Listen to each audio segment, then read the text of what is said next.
Hay un lugar común en la conversación latinoamericana, y es que no importa cuándo escuches o leas o mires esto, Perú está en crisis política. Se agrava la crisis política en Perú Lima ha vuelto a ser el centro de las protestas antigubernamentales. Por las investigaciones de supuesta corrupción en el caso de Brecht, el expresidente del Perú, Alan García, que falleció esta mañana al dispararse en la cabeza. Entre destituciones y renuncias, este país ha tenido 6 presidentes. Es un chiste, claro, pero que describe un escenario que se volvió crítico. En Perú, nadie sabe quién puede ganar las elecciones hasta el último día. La OMP continúa contando los votos. La OMP confirma a Keiko Fujimori como la presidenta de Perú. La diferencia es de menos de 50.000 votos. Y así como llegan, se pueden ir en cuestión de meses. No tienen el poder para mantenerse. Lo llamativo es que esto puede pasar sin tanto revuelo. En Perú, una crisis política no se traduce en una crisis económica. ¡No necesitamos presidenta! ¡Queremos elecciones! Y estas cosas hacen que no todos los políticos vean a Perú como un problema. Para algunos, de hecho, puede ser una suerte de modelo. Por ejemplo, te puedo decir Perú. Un país que, pese al caos de su política, puede mantener una macroeconomía ordenada y una moneda estable. En Perú cambian de presidente, no te digo cada 5 minutos, pero cada año. No afecta la macro. Alberto Vergara es un politólogo peruano que hace tiempo viene advirtiendo sobre las lecciones que ofrece su país para el resto de América Latina. Y es que, más allá de sus particularidades, Perú muestra qué es lo que pasa cuando los políticos pierden el lazo con la sociedad. Vergara es profesor de ciencia política en la Universidad del Pacífico y vive entre Lima y Montevideo. Para él, el problema de las democracias latinoamericanas ya no se da en la concentración de poder, sino en su ausencia.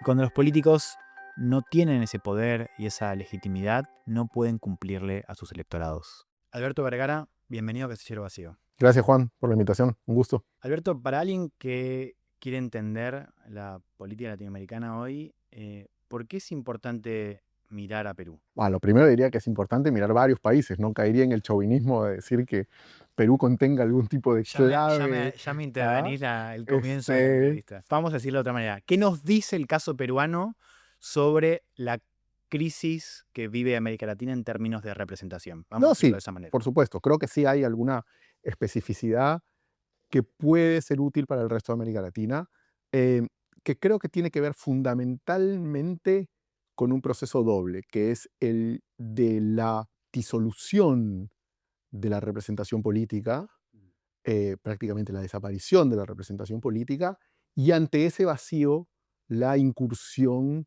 de intereses informales y legales para ocupar ese espacio, que es lo que ha vivido el Perú en los últimos años.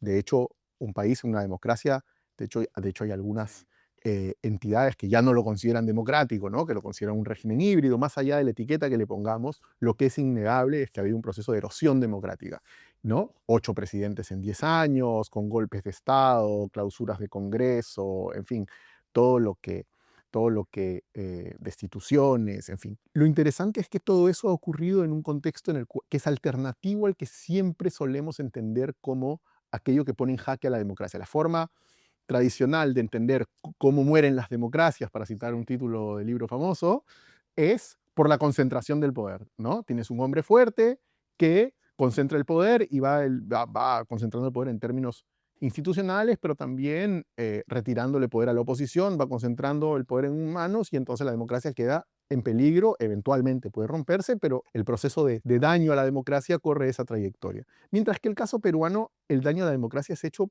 por una cuestión alternativa, que es el de que nadie parece poder retener el poder, ¿no? Los políticos se suceden unos tras de otros, muchos de los presidentes de los últimos años han sido claramente amateurs. Sí.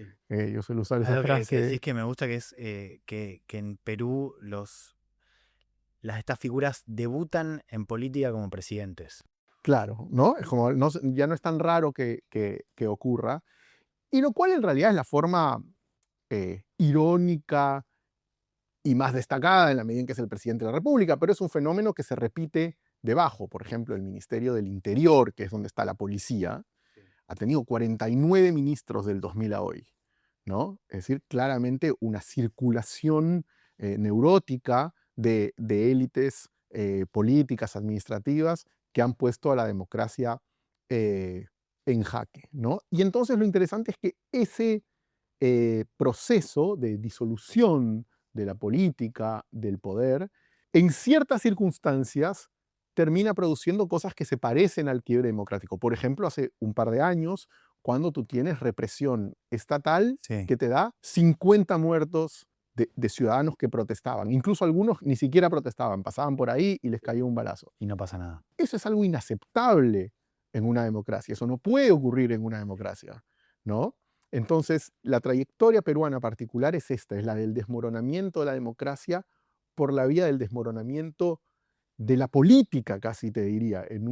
¿No? En la última elección has tenido 50 partidos habilitados a participar, 36 candidatos, y luego, y luego nadie consigue realmente entusiasmar a la población que mira esto sobre todo con distancia, ¿no?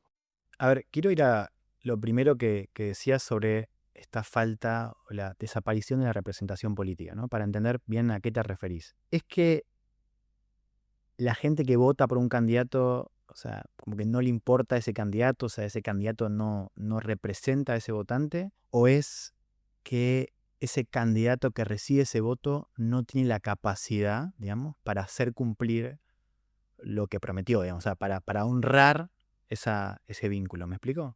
Yo creo que son las dos. Es decir, creo que hay un gran sector, es decir, diría, hay un sector que por ahí que quisiera representar, pero no puede, en medio de este escenario de fragmentación, sin partidos, en el sentido de que no tienes ya vinculación a la sociedad. Es decir, si representar es una relación, no es algo que ocurre el día de la elección, sino es algo que antecede y perdura más allá del día de la elección, es muy difícil sin organizaciones con algún vínculo a la sociedad, ¿no es cierto? Eso se perdió. Por lo tanto, hay unos pocos que yo diría quisieran pero no pueden. Y luego creo que hay muchos que simplemente no están interesados en representar. Es decir, la idea de rendir cuentas ante la ciudadanía se desvaneció en la medida en que esta política de amateurs, Sí. de esta mezcla de amateurs y oportunistas, hace que cuando tú llegas al poder, muchas veces llegas al poder por una mezcla de suerte o porque pagaste por un buen sitio en la lista del Congreso, por lo tanto no le debes tu elección a nadie, no tienes un pasado al cual honrar, para usar tu palabra. Sí. Pero luego, como las tasas de desprecio por los políticos son tan altas, ellos también saben que tampoco tienen futuro como políticos. Por lo tanto, todo lo que tienen es el presente. Claro. ¿No? Entonces, no le deben nada, digamos, a esa gente que los puso ahí. no le deben nada a quien los puso y no tienen ningún sentido de rendición en el futuro, ante a quien tendrá que reelegirlos, porque saben que eso es prácticamente imposible. Entonces, ocurre que lo que tienes es políticos, que es lo que ha pasado en los últimos años, que realmente, y políticos es un abuso, una hipérbole, ¿no? Lo que tienes es gente que decide disfrutar de su lotería presidencial, ¿no? Es decir, por ejemplo, Dina Boluarte me parece que sería un caso paradigmático de esto. Que nunca pensó que iba a estar donde estuvo. Nunca pensó que iba a estar, termina aceptando ser presidenta de un candidato que no tiene ninguna chance y termina de presidenta de la República y decide tomar este presente que le ha caído del cielo, que es el presidente de la República, y gobernar en contra de los sectores que la habían hecho llegar ahí como vicepresidente, ¿no es cierto? Es como, y hay un momento además que es muy paradigmático, no sé si cuando lo editen lo pueden poner, pero hay una manifestación en la cual hay un ciudadano que le grita a ella algo, no me acuerdo qué le grita, y ella responde desde el alto de un carro, le dice tu mamá, que en peruano es como,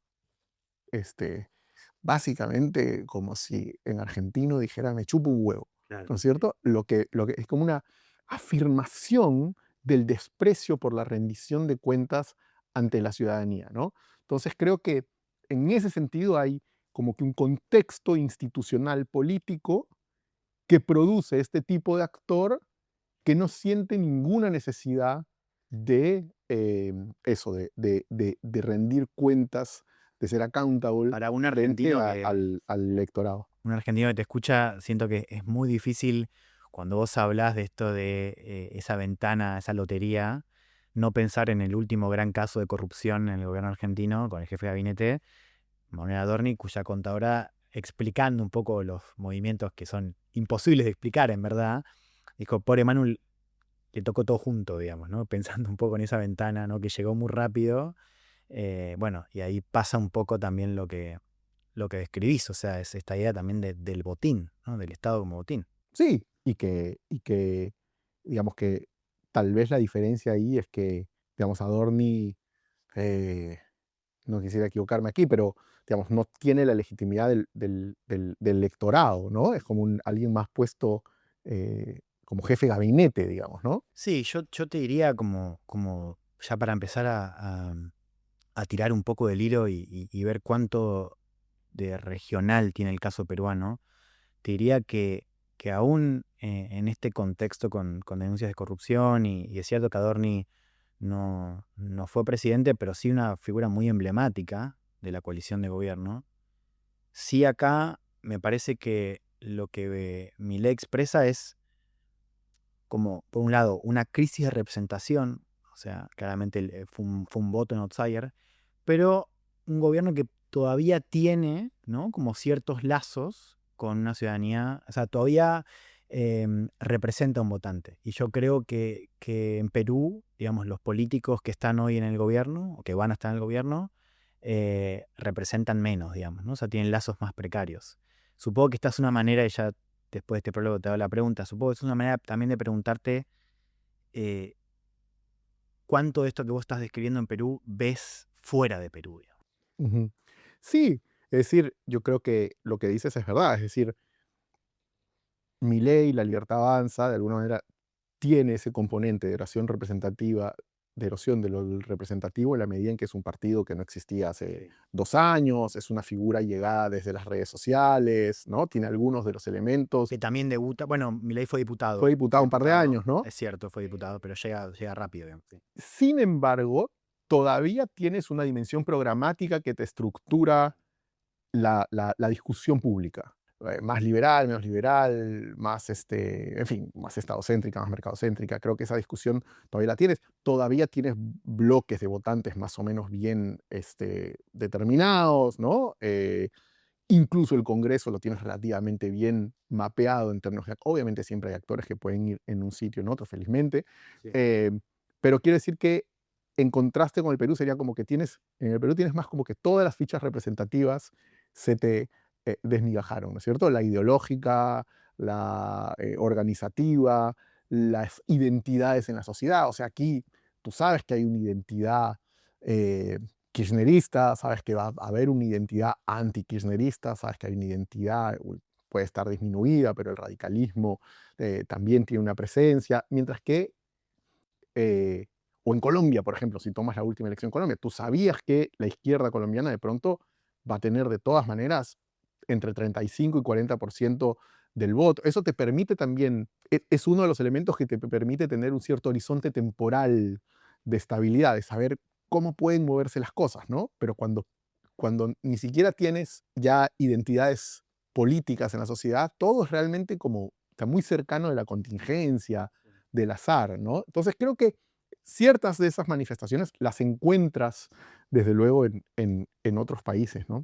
Cuando vos ves el concierto regional, la coyuntura regional, ¿qué elementos ves que te preocupan? Digo, un poco para explicar eso que decías al comienzo, ¿no? De lo que enseña Perú, digamos, ¿no? O sea, en qué medida o cuáles son esas tendencias, digo, para puntualizarlas, que vos ves capaz como una amenaza, capaz no en todos los casos se dan de manera nítida, ¿no?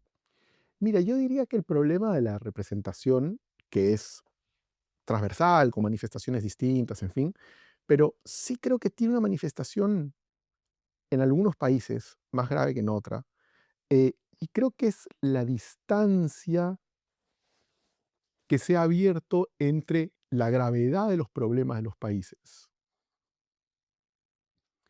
con la oferta política para esos mismos problemas. Es decir, cuando tú ves Colombia, por ejemplo, ¿no? Colombia tiene unos problemas serios de violencia, de criminalidad, pero también de una economía que no vuelve a crecer, en fin, una serie de dimensiones. Y tú escuchas tanto al petrismo como a Del Espriella, y a mí me parece que hay un abismo respecto del contenido de la discusión, respecto de lo que Colombia requiere. Y me parece lo mismo para la elección que acaba de ocurrir en Perú. Es decir, ¿qué idea, qué programa tiene Keiko Fujimori, que ya resultó ganadora? No hay nada realmente que sea distintivo y que tú puedes decir, ahí hay un programa respecto en términos o de seguridad o económicos o en el concierto internacional, ¿no? Te diría que incluso Cast en Chile ha ganado prometiendo una zanja contra los inmigrantes ahí en el norte. Es decir, creo que hay en ese sentido, creo que em, el debilitamiento de la representación se traduce también en en el debilitamiento de los programas y de la discusión pública y de los programas que requieren los países, ¿no? Y podríamos poner otros ejemplos, es decir, no sé, pienso Novoa en Ecuador. Es decir, hay el performance del hombre providencial, de mano dura, con el chaleco. Son las versiones locales del buquelismo, digamos, si Sí, querés. Son como marcas también en ese sentido. y me acuerdo hace un par de años con Manuel Meléndez, publicamos un artículo sobre eso, sobre Bukele en América Latina, ¿no? Y lo comparábamos especialmente con Ecuador y Honduras, que eran los dos países que habían decidido más claramente tener políticas públicas cercanas a las de Bukele, y veíamos que eso no andaba y que no tenía mucha forma de funcionar. Y ahora te das cuenta, o sea, el año pasado el Ecuador es el año Sí, con la tasa de homicidios más con la alta tasa de de la homicidio historia. más alta, a pesar de todo el performance. Entonces, sí creo, y nuevamente, Ecuador con un problema también representativo muy importante, y nuevamente ahí lo que viene a suplir un poco eso, insisto, es esta puesta en escena. Ahora, vos estás describiendo como un caso, volviendo a Perú, que muestra como la agudización de ciertas tendencias que vos ves en América Latina. Lo interesante, y también un poco el marco de esta conversación, y para mí está buenísimo que estés vos como invitado, o estamos en Buenos Aires, hay que decirlo. Y en Argentina se ha invocado mucho al caso peruano de distintas maneras. O sea, mientras que para una parte del arco político, Perú es algo, un caso, un país, un sistema político a editar, ¿sí? Por la desigualdad, por los cambios de gobierno. Para otra parte del arco político, Perú es un caso a imitar. Entonces, de alguna manera también Perú, para completar tu respuesta, también es un reflejo de la polarización que hay en América Latina. Eso es muy interesante, o sea, que sea como que para unos es evitar, para otros imitar. Sí, lo que pasa es que ahí Perú es como un contraste muy nítido con la Argentina, ¿no? En el sentido de que, eh, es decir, esto que en Argentina siempre se habla, ¿no? Unos efectivamente, unos Perú como anhelo y otros Perú como maldición, que yo creo que es una trampa eh, intelectual en la que están cayendo, se están metiendo en un callejón de una profecía autocumplida, ¿no? Pero, es decir, lo que pasa es que, claro, el Perú es un país que sedentarizó su vida económica. La vida institucional económica la sedentarizó. ¿Qué quiere decir eso? Quiere decir que a partir del 93, con la Constitución del 93, quedan establecidos una serie de lineamientos y con un desarrollo institucional posterior que construye un manejo macroeconómico que se gana en los años democráticos, fundamentalmente un consenso social, y entonces el Perú pasa a ser manejado de una manera como ortodoxa económicamente, de una manera bastante prolija en el concierto latinoamericano. Esto, para poner un ejemplo, es que te cambia el presidente, pero el presidente del Banco Central se mantiene. Es el mismo hace 20 años y sobre todo el BCR tiene una institucionalidad, una autonomía, una forma de funcionar, y además de eso hay una serie de normas respecto del déficit fiscal, respecto a la inflación, una serie de acuerdos que son bastante respetados y que han hecho que el país efectivamente crezca y tiene macroeconómicamente. Y eso es lo que una parte de la derecha latinoamericana ve como un modelo, digamos. O sea, que la política no te rompe la economía. Así es, ¿no? Sin embargo, el Perú dejó, para seguir con la analogía, todo el mundo de la política y todo el mundo de la democracia nómade. Ahí nunca hubo un consenso respecto de la democracia, las instituciones republicanas.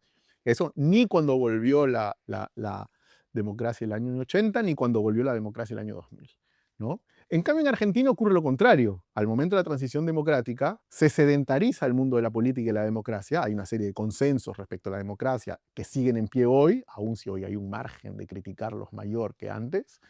Pero lo que nunca hubo, pero la vida económica te queda nómade. Es decir, hay varios momentos en los cuales en Argentina se intenta organizar la vida económica de una manera más liberal, si quieres, que nunca termina de tener éxito. No hay un consenso sobre eso. Y entonces, claro, eso da lugar a que son dos países un poco especulares, ¿no? Yo de todas maneras tengo un matiz ahí que creo que en Argentina ya no pasa más eso. Porque en Argentina se decía esto de que estallaba la economía y nunca estallaba la política, en el sentido de que la política mantenía, ¿no? Coaliciones que representaban al electorado. Y ahora me parece que Milei es la expresión de que eso ya no sucede, en el sentido de que ya te estalló la política. Para pensar también el futuro, yo creo que Milei sigue representando algo, y eso es una diferencia importante, pero digamos, también representa a un mundo que no quiere saber nada más con la política, que si el voto es voluntario, deja de votar. Entonces, en ese sentido, yo no estoy tan seguro de que funcione. O sea, creo que hay un cambio también en el sentido político también de Sin ese duda. equilibrio. Estaba pensando más en el consenso democrático que necesariamente el funcionamiento de la representación en cada ámbito, ¿no? Aún así, estando parcialmente de acuerdo con lo que dices, yo le pondría un matiz. O sea, por ejemplo, en el libro de Semán sobre las bases ahí yo veo una cosa que es bien interesante. Varios de los entrevistados es gente que se politizó en el kirchnerismo, es gente que se politizó o que estuvo en el PRO, y que sin embargo se da cuenta que esas opciones ya no son las que sirven hoy, y pasa a la libertad avanza, a los libertarios, en fin, ¿no? Por lo tanto, hay como una sociedad más politizada, más socialmente politizada, en la cual hay casi la conciencia de hoy quien me puede representar mejor es otro, ¿sí? Hay como una suerte de secuencia de la representación, que por ejemplo en casos como Perú, o casos como, no sé, pienso el votante de Parisi en Chile, o el votante de Rodolfo Hernández en Colombia hace 4 años, me parece que ahí sí tienes un sujeto desvinculado de la política. Vos decís que con el caso argentino, por lo menos como se describe en ese libro, vos no lo ves así. Lo veo que tiene unas peculiaridades distintas en ese sentido, que hay una trayectoria distinta. Hay elementos parecidos, sin duda, pero que responden a una sociedad política organizada de otra manera, me da la impresión. Está bueno, porque nos estamos yendo un poco de lo planteado, pero creo que está bueno, pues ahí hay algo interesante y seguimos pensando en este registro de la política y la economía, ¿no? Para pensar el caso peruano y esto de cómo la política influye en la economía y viceversa. Vos citás Está entre nosotros, que es el libro que compila Pablo Semán, ¿no? Ese es el libro publicado un poco después de la victoria de Milei. Y en ese libro hay el artículo que escriben Semán y Nicolás Weislinger tienen como una idea que para mí es bastante latinoamericana, que es esta idea como del mejorismo, ¿no? Que son estas juventudes argentinas que empiezan a pensar su desarrollo individual o la idea de progreso económico por fuera del Estado. Y ahí siento que cuando se habla de cómo Argentina se está latinoamericanizando, que lo voy a correr un poco porque tampoco quiero que lo discutamos acá, pero sí me parece que una idea que es cómo el Estado empieza a ser visto como un obstáculo. Si vos me preguntás a mí como lector argentino cuál es la clave, digamos, a lo que más me llevo es eso. Y eso siento que tiene mucho que ver con lo que vos planteás. Capaz no lo planteaste del todo acá, pero es cómo hay una parte de la ciudadanía que se desengancha de la política, pero también se desengancha del Estado en el sentido que empieza a pensar su desarrollo, su progreso por fuera del Estado, por fuera de la política. ¿Cómo ves eso, Pollo? Para mí como argentino ahí me parece que hay una clave para pensar un poco el escenario regional. Sí, completamente. Y nuevamente el espejo peruano no está mal, A ver. porque yo diría que en el Perú tú tuviste en varios momentos, en los 80 por ejemplo, un primer intento de liberalización de la economía. Pero tienes fuerzas políticas y sociales que resisten. Todavía los sectores industriales tenían presencia en los partidos políticos, todavía una sociedad sindicalizada, no sé, los 80, 30, 40% de la población peruana todavía de la pega todavía está en un sindicato, ¿no? Y por lo tanto se resiste el intento liberalizador. No tiene todavía su momento, ¿no? En cambio, luego te vienen los 80, que es Sendero Luminoso, el colapso productivo, la hiperinflación, y cuando llega Fujimori el año 90 encuentra una sociedad diezmada. Ahí el proyecto liberal tiene posibilidad de funcionar, porque ya hay una sociedad diezmada, pero que además quiere que le solucionen este problema político y económico. Está mucho más dispuesta a tolerar el salto al vacío, el riesgo, ¿no? Y yo creo que en lo que describes, citando el libro que mencionas, hay un poco eso, ¿no? Es como en los últimos años la precarización, ¿no? La llegada del mundo Rappi, ¿no? Hace que efectivamente el Estado pueda ser visto como un obstáculo y por lo tanto facilita, las ideas libertarias comienzan a tener más seducción en la medida en que se encuentran con un sujeto en una situación más complicada respecto a eso, Pienso ¿no? en eso, de vuelta a la idea del atractivo de Perú, digo, del modelo del caso peruano, digo, para justamente, o sea, es más fácil en estas condiciones aplicar, por ejemplo, la política de shock. Sí, sí. Por algo el sistema político en Argentina hace 10 años también hay otras cosas a considerar, digo, variables económicas, algún hastío acumulado, etcétera.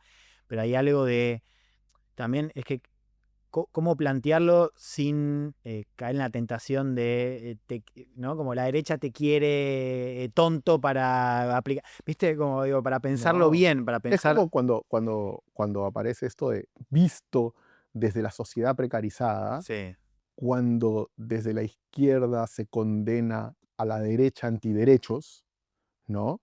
Visto desde la sociedad precarizada, me parece genuino, legítimo que la gente responda, ¿qué derechos? Es decir, están en el papel, pero, pero ¿cuáles son realmente los derechos que puedo hacer efectivos, ¿no? claro. Entonces, efectivamente, hay esa dimensión, claro. Ahora, para cerrar esta idea del ejemplo en ese registro de economía y política, ¿en qué medida es cierto que el caos, digamos, al cual Perú está sometido hace ya varios años, ¿en qué medida ese caos no afecta al desarrollo económico? Porque yo tengo la sensación de que también hay una mala lectura, o sea, que esta idea de que la política no afecta nada no es del todo cierto.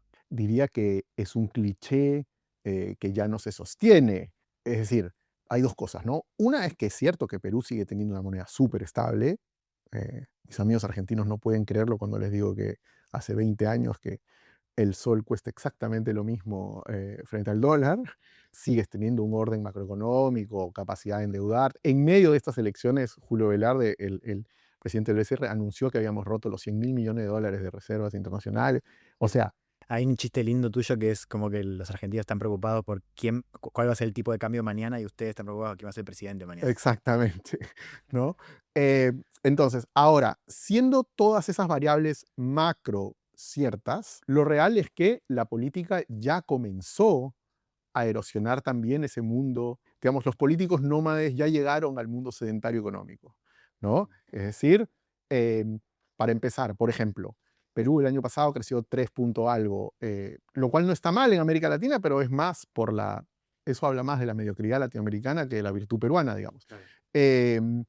Pero con los precios más espectaculares que ha habido de todos de los minerales que Perú exporta, o sea, con oro, con cobre, con plata, en sus precios históricos arriba, estás creciendo a 3%. Hace 15 años, con esos precios, hubieras crecido 6 o 7. ¿Por qué? Que hubieses aprovechado más, así vos tuvieses un sistema político más ordenado, vos decís, podías haber aprovechado más esos precios, digamos. Sí, sí, sí, totalmente. Hubieras tenido, digamos, menos proyectos detenidos, hubieras tenido más inversión, hubieras tenido una serie de cosas que hubieran hecho que tengas ese crecimiento.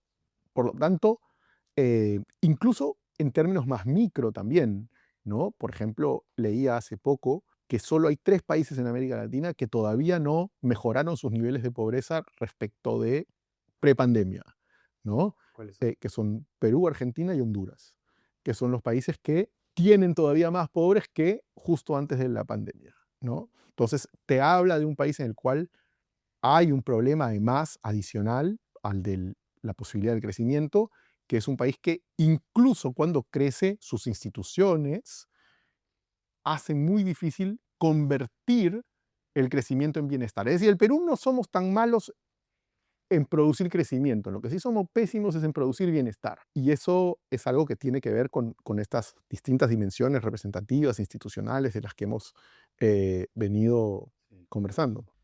A ver, recién un poco creo tocamos algo sin decirlo explícitamente, que es algo que me gustaría que cuentes acá, que es esta idea de la deserción de las ciudadanías latinoamericanas, porque eso, hemos hablado de cómo la gente o cómo los votantes se van desencantando de la política o dejan de votar o empiezan a pensar que su voto vale cada vez menos. Hablamos también de ese distanciamiento con el Estado, a propósito del caso argentino, o sea, esta idea de, bueno, si el Estado ya no me salva, por lo menos que no me moleste, que no me rompa los huevos, para decirlo de manera más argentina. Contame un poco esa idea de la deserción y cuánto describe de este momento de América Latina.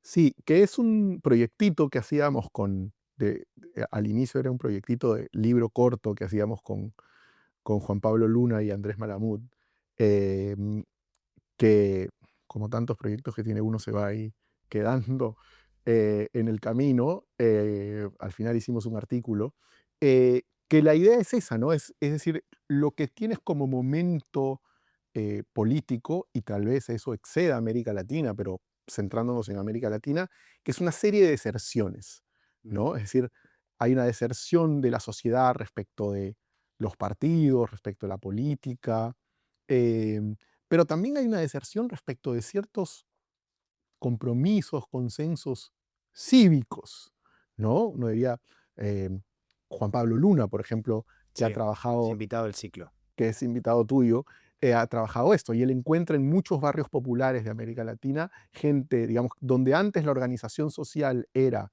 el partido, el sindicato, hoy día lo que encuentras es la organización criminal o alguna iglesia protestante, pero sobre todo la presencia de la organización criminal te construye una deserción de ciertos pactos que dábamos por inamovibles, por presentes, que eran, ¿no?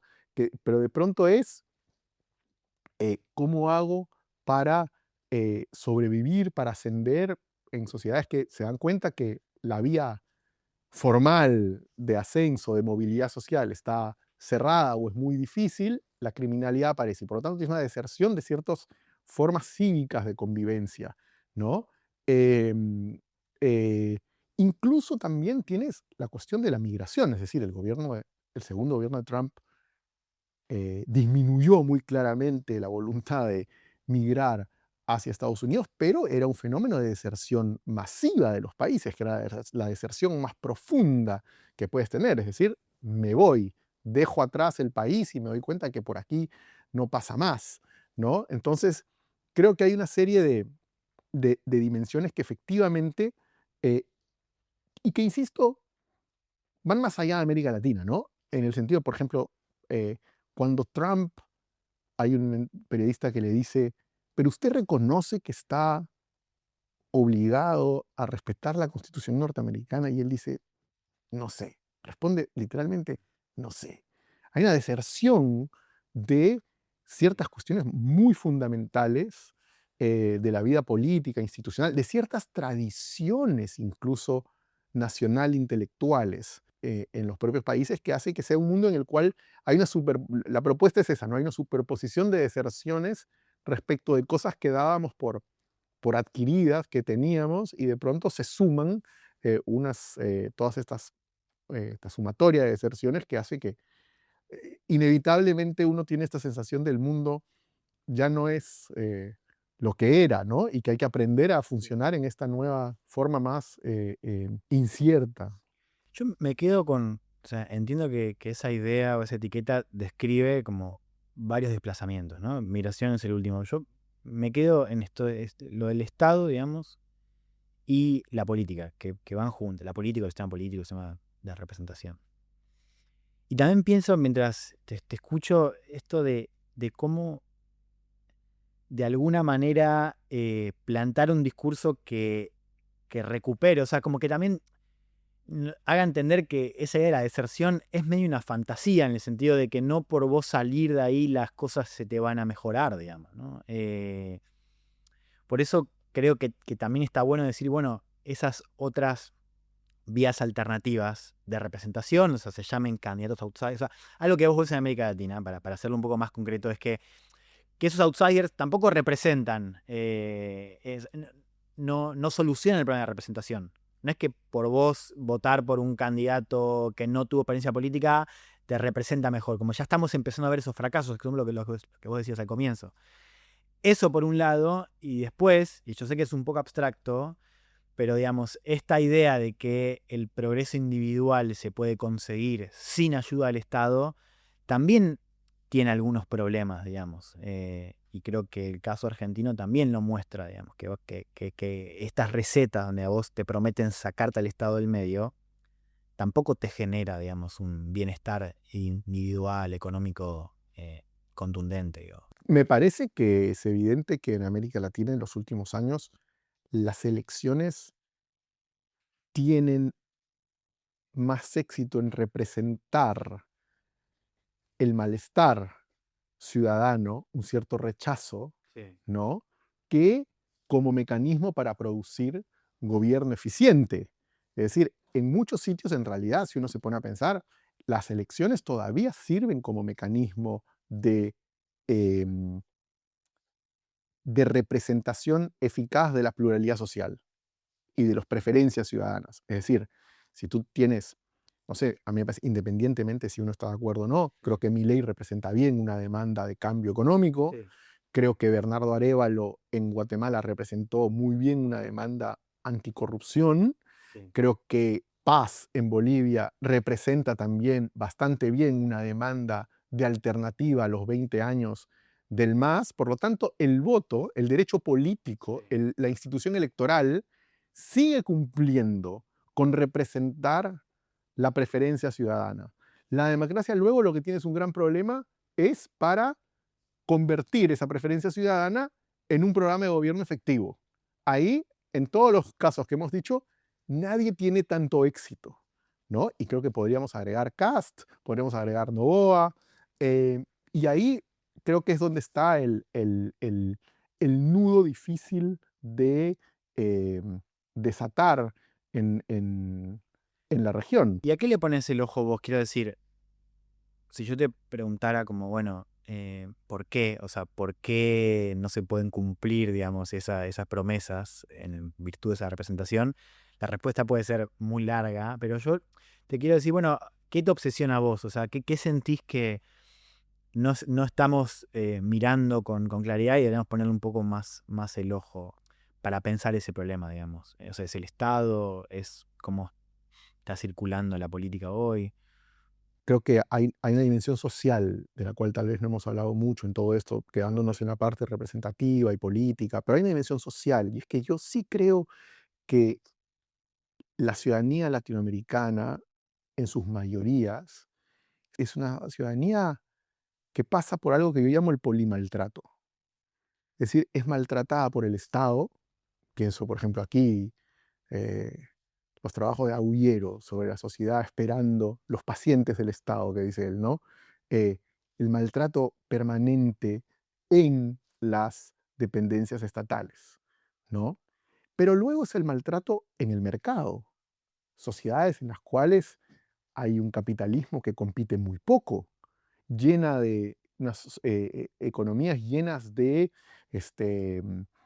carteles, donde se fijan precios, donde el, donde el gran negocio es cartelizar algo y ponerte sobreprecios a productos probablemente de demanda inelástica. Y entonces en toda América Latina existe el cártel del papel higiénico, el cártel de la carne, el cártel de la farmacia, el cártel de la cerveza, monopolios por todos lados. Sobre eso tienes que sales a la calle y cada vez más tienes sectores de sociedad enormes en los cuales salir a la calle y jugarte la vida porque te pueden matar por el celular, porque pueden secuestrar a tu hijo, porque entonces lo que quiero decir es un ciudadano y una ciudadana que circula en América Latina en una condición de desamparo permanente en distintas esferas. Y eso pasa porque tienes que tener un Estado que sea mucho más efectivo en garantizar el imperio de la ley. Es decir, sobre todo, diría yo, derechos civiles, ¿sí? Es decir, los derechos políticos en América Latina, y esto es algo de lo que sé, O'Donnell ya había escrito en los años 90, es decir, los derechos políticos están mucho mejor garantizados. Sí, o sea, las ciudadanías en la mayoría de los países por ahora votar pueden.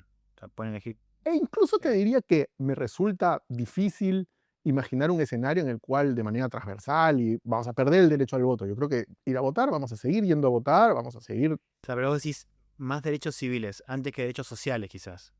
No pueden ser excluyentes, ¿ah? Pero digo, vos Pero haces sí, el hincapié en en derechos civiles. O sea, me parece que... Por eso es que yo, una cosa en la que insisto también a veces cuando escribiendo, es, yo siento que en América Latina, en muchos países y en la región, tal vez tienes más un problema de erosión del pacto republicano que del pacto democrático. Es decir, ¿qué quiero decir? Por ejemplo, cuando tú dices El Salvador, Sí. ¿ok?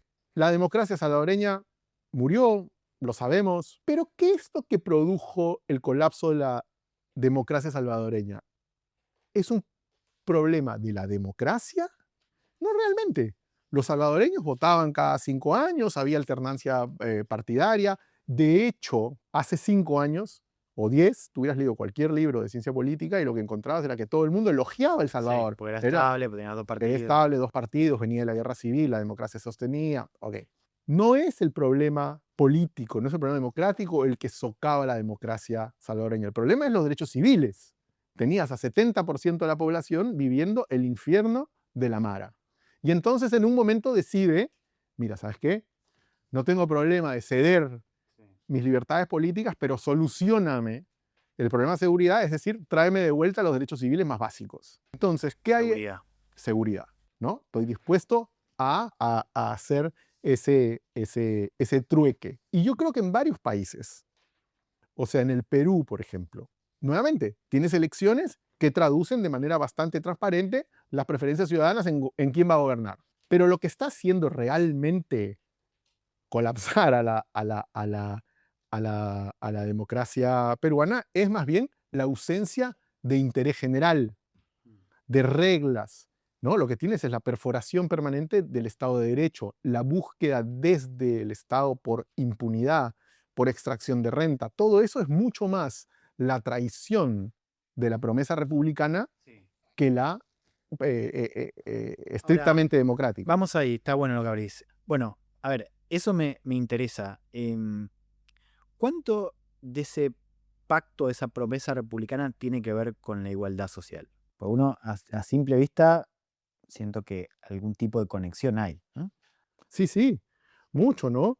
Es decir, la posibilidad de ser no solo igual ante la ley, Sí. sino la idea de ser, eh, la idea de poder tratarse de manera horizontal, de mirarse a los ojos, de ser, digamos, una igualdad cívica que antecede y rodea a la igualdad política, por supuesto. Es que yo te lo preguntaba a propósito, porque, y esto lo hemos conversado, de hecho, en la entrevista con Luna, que vos lo mencionabas recién, que es una pregunta abierta, que es ¿cuánto del proyecto igualitarista de América Latina se fue debilitando en los últimos años? No solamente porque los políticos no son capaces de cumplirlo, digamos, de generar igualdad, sino, y este es el punto, porque la gente ya no demanda eso. Y yo me acordaba de esto, podés mencionar el caso de El Salvador como un ejemplo, y es, la gente evidentemente está demandando seguridad, ¿no? Y ahí esa demanda pública está clara. Ahora, tengo la sensación de que la gente hoy le demanda mucho menos al Estado también. E inclusive le demanda menos a la política esto de la igualdad. Capaz habría que pensarlo un poco mejor, ¿no? O sea, ¿de qué hablamos cuando hablamos de igualdad?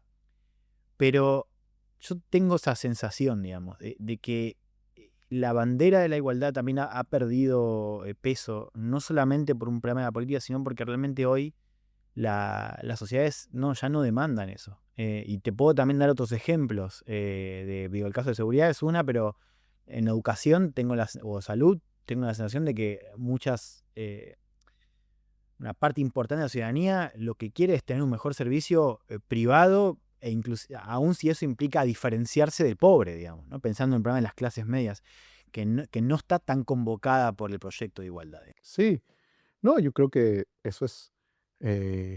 y son procesos que ocurren incluso al margen de las preferencias. Muchas veces en realidad lo que haces es una transacción moral, ¿no? En el sentido de, Sí. bueno, no me gustaría que sea así, pero ya todo te está empujando para allá y entonces tienes que decidir de qué lado te pones. No necesariamente coincide con tu preferencia.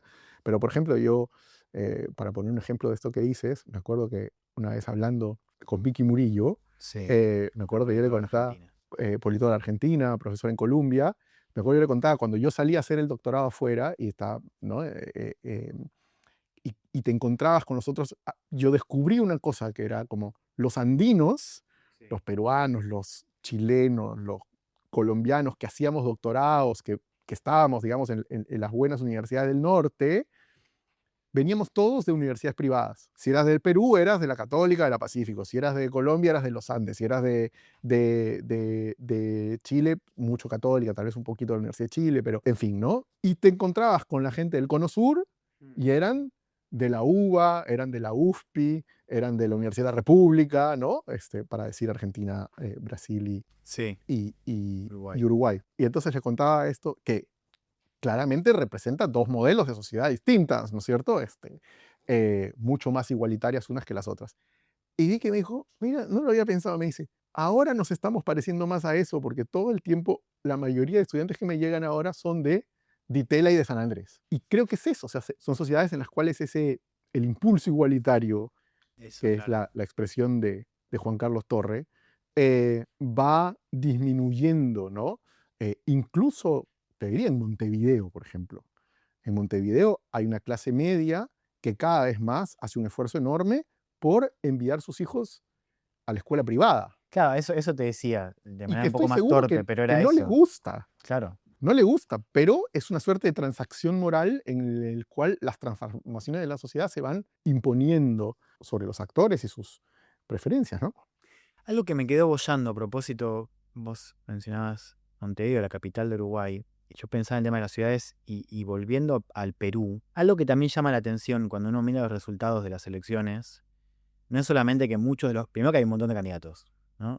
Y que muchos candidatos son desconocidos. Inclusive pensaba el caso de Castillo cuando pasa la segunda vuelta, en CNN no tenía No la tenían foto. foto. Y eso es espectacular, un tipo que fue presidente después. Entonces, eso siempre llama la atención desde afuera. Lo otro que llama la atención es la enorme distancia que hay entre cómo vota la capital y cómo vota el resto del país, ¿no? Me gustaría que puedas como explicar eso también, digamos. Y si vos ves también algo de eso en el concierto regional, capaz no con tanta, o sea, capaz no hay ningún otro ejemplo tan claro de la diferencia de la capital y el resto del país, pero para pensar un poco esta segregación, o esa diferencia geográfica, digo, si nos dice algo también sobre esa crisis de representación. Sí, completamente, ¿no? O sea, yo creo que ahí hay dos cosas, ¿no? Una es que la distancia política, no necesariamente electoral, política y social entre Lima y la costa y la sierra, y en especial la Sierra Sur en el Perú, yo te diría que es un hecho constitutivo de la vida nacional.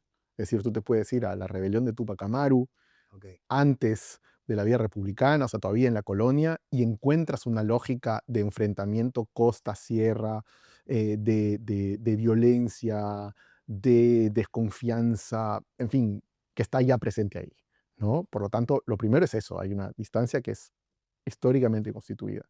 Ahora, luego, lo curioso, en el mundo ya contemporáneo y electoral, es que no siempre se manifiesta, ¿no? Yo tengo la imagen de la relación del sur con Lima, de la Sierra Sur con Lima, es como la de un acordeón. Hay momentos en los cuales esa distancia se abre y se tensa. Yo diría que, por ejemplo, la elección de Castillo e incluso los primeros meses con las manifestaciones contra Dina Boluarte y las matanzas, es uno de esos momentos en los cuales el acordeón se tensa a su máxima expresión, y hay otros momentos en que esa distancia, el acordeón se cierra, está ahí, pero no se expresa de manera completamente abierta. Ahora, ¿qué es lo que permite que en ciertas circunstancias eso se exprese? Es el mundo de la política, es el mundo de la representación, ¿sí? Es decir, en la medida en que la representación se te descompone, lo que te queda es una vía electoral donde priman las formas más primarias, epidérmicas, Sí. de vinculación política. Es decir, y por eso es que en el Perú se vuelve cada vez más territorializado el voto, porque de pronto el mejor predictor de por quién vas a votar no es en qué partido militas, no es cuál es tu ideología, sino es Sí. tu casilla postal, dónde vives. Sí, pasó algo muy curioso en ese sentido en la última elección, que es para quienes habíamos dejado de mirar Perú con atención, o sea, estábamos un poco despistados. Vimos la victoria de Castillo con esos votos del sur. Vimos cómo a Castillo lo destituyen después de un golpe de Estado fallido. Pero después vimos las protestas y Boluarte y nos desconectamos. Esto de ver cómo un candidato, Roberto Sánchez, llega a segunda vuelta, básicamente, digamos, como con ese apoyo, ahí hay un caso interesante porque da cuenta como de esa fidelidad de una parte importante o del sur de Perú con Castillo, que capaz de afuera, o desde Lima también, hay que ver, porque capaz también pasó por debajo del radar de Lima, que es que pensamos que ese vínculo se había deteriorado, ya no existía. Y sin embargo viene un candidato y dice, ojo, yo represento, subrayo, lo que representó Castillo en la elección anterior. Entonces ahí, ojo, porque siento que hay algo que no está tan mal, quiero decir, para pensar esto. Sí, que representa efectivamente que nuevamente representa una forma, sí, representa a Castillo como candidato, tal vez ese es el voto de primera vuelta de Sánchez, más claramente castillista, pero luego representa un ánimo que, insisto, es esta desconfianza ante la ausencia de representación entre Lima y el interior, ¿no? Y entonces es un mundo sin representación, lo que te queda son los miedos más primarios, una política más tribal, lamentablemente, ¿no? Y que creo que es la que nos explota. Es curioso porque es un país en el cual se pasa muy rápido del desinterés por la política, de la desafección, a que en cuestión de días, en segunda vuelta, todo el mundo parece jugarse la vida en la esfera política, ¿no? Claro. Entonces, pero creo que tiene que ver con eso, es decir, un país mal representado, y aquí no solamente representado en términos políticos, Rosa Malón tiene algunas cosas sobre esto, ¿no? La representación más allá de lo político. Si tú no te conoces con si el otro nunca es representado, no te ves con el otro, y entonces el momento electoral lo único que pone en escena es el miedo a ese otro ciudadano con el cual no te conoces, no te ves, y surgen esas reacciones, ¿no? Te quiero hacer una última pregunta en ese sentido y después pasar a un poco el momento político de la región y Estados Unidos y demás. La pregunta es difícil de responder, que sería cómo suturar esa brecha, pensando en la representación. Y ahí te dejo abierto a que me respondas. Digo, no te digo una solución porque sería como muy choto de nuestra parte preguntarte por eso, pero sí, vos citabas el caso de Levitsky, que tiene este libro de cómo mueren las democracias, y después sacaron otro con Ziblatt, que es su coautor, que sacaron otro sobre el sistema mayoritario de Estados Unidos y cómo contramayoritario, y justamente los problemas que engendra para la democracia, ¿no? En la Constitución de Estados Unidos. Y vos lees ese libro, está bien hecho, pero como que al final son todas recomendaciones de qué hacer en clave institucional, digamos. Y siento que a veces la ciencia política de América Latina tiene ese mismo problema, que es que describe como un sistema corrupto, viciado, que engendra estos males que vos un poco describías y simplificabas. Y entonces cuando hablas de respuestas, piden reformas constitucionales, digamos, o institucionales en un sistema que no puede producir, porque vos mismo me estás contando cómo ese sistema no lo va a hacer.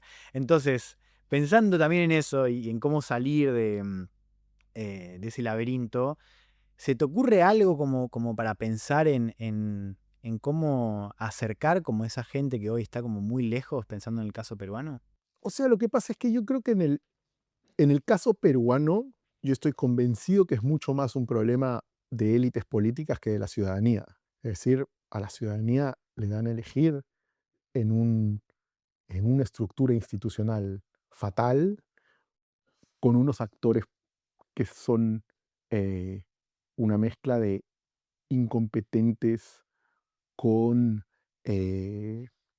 lobistas de intereses particulares, pero jamás de un interés general. Entonces, creo que ahí hay una necesidad de que ciertos sectores, eh, que no sé cómo llamarlos, centristas, liberales, republicanos, no lo sé.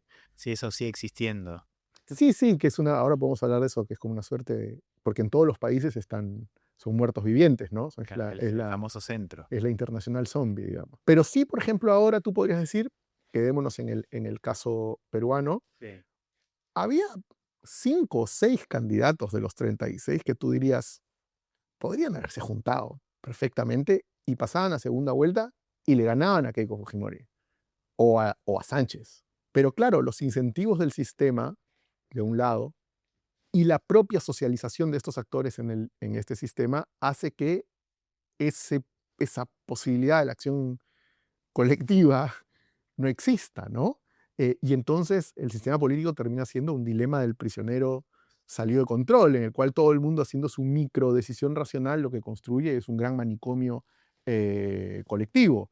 Entonces, yo creo que hay una cosa como de la voluntad de tratar de hacer la vieja y humilde actividad de hacer política, digamos, y poco a poco, sin creer que realmente mañana vas a cambiar las cosas de un plumazo, pero sí que requiere de cierto desprendimiento y de cierto talento poder alterar las cosas. En el caso peruano, además, porque creo que se hubiera podido bastante bien, creo que las cosas podrían ser distintas, es decir, justamente una sociedad y una política tan poco estructurada queda definida porque los resultados son bastante potencialmente abiertos, ¿no? No estamos ante una situación cerrada, que se dio como es probablemente la de Venezuela o la de Nicaragua, ¿no?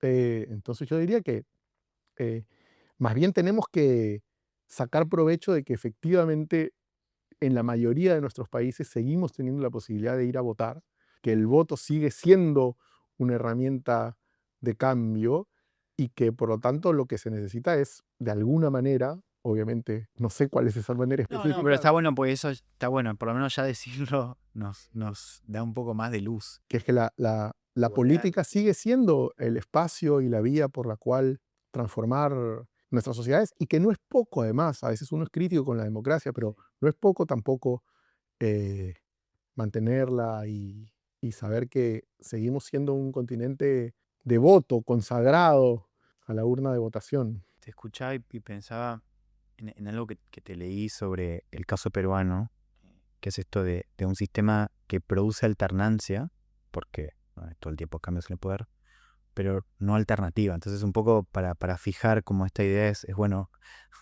volver a darle agencia a la política para construir un poco esa idea de la alternativa. Y sobre todo esta idea de que no da lo mismo. Por eso yo cuando te preguntaba esto de cuando vos hablas del cliché peruano, sobre todo de decir esto, de que no da lo mismo quién gobierna o no da lo mismo que pasa en la política o cómo se representa lo que pasa en el país. Ahí para mí hay un punto importante para ir redondeando la conversación. Y a propósito de la idea de alternancia, y para llevarte a otra pregunta, ya, insisto, cerrando, nosotros venimos discutiendo en algunos capítulos esto del momento político de la región, ¿no? Y se habla mucho ahora del momento de la ultraderecha. Nosotros tuvimos un capítulo con Stephen Forti, que es un historiador italiano, hablando un poco de la diferencia en los momentos de América Latina y Europa, y en América Latina lo que vos ves es una derecha muy fuerte, con vientos a favor desde Estados Unidos. Ahora, tenés gente que te dice, mirá, o sea, sí, gana la derecha, pero por un lado, sufre los mismos males que sufrió la izquierda antes, y segundo, es más bien un movimiento anti-gobierno, ¿no? Anti-incumbent, como dicen en Estados Unidos. Entonces, eso, pensando en esa clave, te quiero escuchar, a ver cómo lees vos este momento regional. A mí me da la impresión que lo que tienes es un... Creo que hay una combinación de cosas en esto de la derecha, ¿no? Creo que hay un voto rechazo que se mantiene, que ya lo conocemos, que es lo que acabas de decir, el voto anti-oficialismo, anti-incumbente, que se ha manifestado en muchos países, que es el voto como tarjeta roja, digamos. Pero también me parece que hay que saber que sí, en ciertos sectores, en especial jóvenes, en especial hombres, eh, la derecha ha logrado ciertas transformaciones que no solo son las del rechazo, sino las de la afirmación de una serie de principios. Tú decías hace un rato, hablabas de la igualdad, que ahora ya no emociona a la gente. Había unas encuestas que mostraban bastante bien cómo la igualdad es un principio, una virtud valorada entre los mayores de 45 Claro. y la libertad entre los menores de 45, ¿no? Es decir, hay un clivaje, si quieres, que también es generacional. Entonces creo que hay una combinación de ambos, por lo menos en este ascenso de la derecha. Ahora, luego, creo que la derecha tiene las mismas herramientas que la izquierda para gobernar, el mismo Estado, eh, tiene que gobernar a las mismas sociedades cada vez más fragmentadas, también diría cada vez más neurotizadas desde su acercamiento a lo público, a la política, con un teléfono que no para de darles malas noticias jamás. Me decía Danilo Martuchelli, que no sé si has hablado con él en algún momento, Danilo me decía sociedades en las cuales las personas están cada vez menos rodeadas de política, pero que escuchan hablar cada vez más de política, ¿no? Es decir, que donde la política en su forma red social, que es la de la agresión, la del insulto, los rodea, ¿no? Es decir, tienen menos vinculación con la política, pero más vinculación con el insulto político cotidiano, ¿no? Creo que hay algo de eso, sociedades impacientes. Entonces, no me parece tan claro que realmente estemos ante el peligro, digamos, de unas derechas. No digo que no tengan ganas, creo que hay muchas de estas derechas nuevas que son, además lo han hecho de forma vocal, el elogio de las dictaduras, ¿no? Bolsonaro, Cast, propio Milei ha jugado muy al límite de su lealtad a la democracia en términos discursivos, quiero decir, luego en los hechos me parece que aprendió a circular la institucionalidad, en fin, de la política argentina, de la casta. Pero creo que, por lo tanto, van a enfrentar ciertos límites. Para erosionar la democracia, como muchos dicen, tienes que ser popular. Y tienes que ser popular por mucho tiempo para poder sostener ciclos electorales. Y ahí es donde parece más difícil, ¿no? La posibilidad de, de- de sostener eso. Incluso uno diría, tanto para la derecha como para la izquierda. Petro parecía un candidato, un presidente semicandidato en ese estilo y no logró retener para su partido, para su bloque, la presidencia colombiana. Entonces, em, creo que em, no necesariamente el momento electoral produce un nuevo momento gubernamental, diría, en términos generales, ¿no? Estaba pensando ya, esto por lo menos como pregunta estricta es la anteúltima, pero te escuchaba hablar pensaban en Fujimori, y en que una de las cosas que se dijeron cuando Castillo intenta ese el autogolpe es como la poca legitimidad que tenía y que no había como un caso, digamos, no había construido un caso, que había sido muy improvisado como todo su gobierno. Sin meterme tanto ahí, pensaba en Fujimori, en autogolpe, y vos corregime, pero digamos, él había llegado a ese momento, por lo menos con cierta legitimidad, con cierto apoyo, que pensando capaz en la hija, no porque la hija vaya a intentar lo mismo, pero me pregunto si hay algo de cómo él intentó y ejecutó un programa más autoritario, una vocación más autoritaria, y con la hija uno puede decir, capaz la tentación está, pero hay algo de cómo cambió el escenario de Perú y de América Latina y del mundo que hace que hoy no tiene sobre todo el poder para hacer algo así. Entonces me pregunto, digamos, si algo de eso también explica como esa diferencia, pensando en el apellido Fujimori, y en las condiciones de su momento y las condiciones de ahora. Sí, es una buena pregunta, porque yo creo que el contexto de Fujimori, lo que rodea a Fujimori y papá, que son actores internacionales, es el momento del consenso de Washington, son actores locales, Fuerzas Armadas, son empresariado, en fin, ahí se forma una coalición que te diría que es pro cambio, pro transformación, sin reparar en los modos, porque justamente van a dar un golpe de Estado, en fin, hay violaciones de derechos humanos. Pero, si quieres, el momento, los actores que rodean a Fujimori y el propio Fujimori se convierten en una coalición transformadora para el Perú, modernizadora, te diría, antidemocrática, pero de transformación modernizadora, Constitución del 93.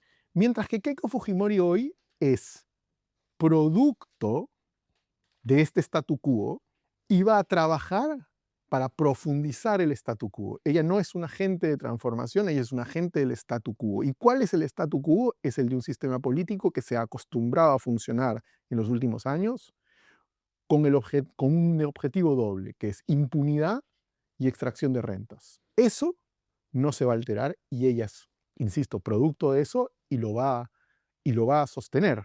Por lo tanto, no es un fujimorismo análogo. No estoy tratando de construir un fujimorismo bueno y un fujimorismo malo. No, pero está bueno entender esa diferencia de contexto. Pero es un contexto que en el suyo, que en el de Keiko Fujimori, porque además creo que ha ganado la peor versión de Keiko Fujimori, creo que Keiko Fujimori en las elecciones anteriores era una versión menos mala que esta, pero en esta es la peor versión y es una versión pro profundizar el statu quo, que era justamente lo que no fue lo que el papá y lo que lo rodeó, hacia dónde lo empujó, ¿no? Bueno, ya para terminar, ahora sí, agradeciéndote el tiempo y la claridad, si alguien quisiera entender un poco más lo que charlamos hoy, puede ser de Perú, de América Latina, ¿qué libro le recomendarías? Creo, se me ocurren varios, ¿no? Mira que Pero te advertí antes. Pues te dejo hasta 3. yo me iría por el lado de la ficción. A ver. Creo que vale la pena, diría, se me ocurren como rápidamente 2. Temporada de huracanes de Fernanda Melchor, que creo que muestra bien estas sociedades funcionando en los márgenes de la legalidad, donde realmente no hay un Estado que arbitra las relaciones sociales, donde la vida se parece a una jungla de quien manda es realmente la ley del más fuerte, ¿no? La ley del Estado, espacios donde no queda política. Y luego el otro, que creo que funciona muy bonito, de hecho en algún momento pensé escribir un ensayo sobre esos 2 libros, es Come Tierra, ¿no? De Dolores Reyes aquí. Lo mismo, es el conurbano, es poblaciones en los márgenes, estos personajes policiales que por momentos juegan con la ilegalidad, por momentos son árbitros, la ausencia del Estado, la propia Come Tierra tiene que cumplir una serie de funciones que el Estado ya no hace, ¿no? Yo creo que son 2 novelas buenas para entender. No son novelas políticas en estricto, en lo que probablemente en el siglo XX hubiéramos llamado novelas políticas, pero sí son novelas que reflejan bastante bien el desamparo, la marginalidad y este mundo sin mucha política, sin mucho árbitro, con una sociedad que tiene que ver cómo se las rebusca cada día, ¿no? Y que creo que son, en fin, son un buen ejemplo de algo que ocurre en la región de manera más transversal y que puede darnos una idea de qué es lo que está cambiando, qué es lo que está transformándose, dónde están los desafíos, ¿no? Alberto Vergara, gracias. No, muchísimas gracias a ti, Juan.